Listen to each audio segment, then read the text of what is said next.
আল্লাহু আল্লাহু তুমি জানলে জালালু, শেষ করা তো যায় না গেয়ে তোমার গুণগান।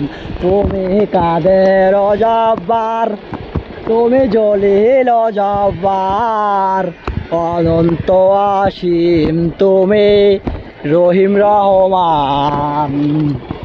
মুখাইনুস নবীরে প্রথম সৃষ্টি করিয়া ঘোষণা করিয়া দিলে শ্রেষ্ঠ বলিয়া।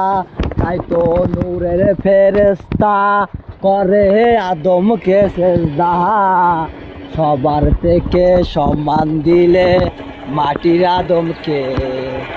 আল্লাহু আল্লাহু তুমি জানলে জালালু, শেষ করা তো যায় না গেয়ে তোমার গুণগান।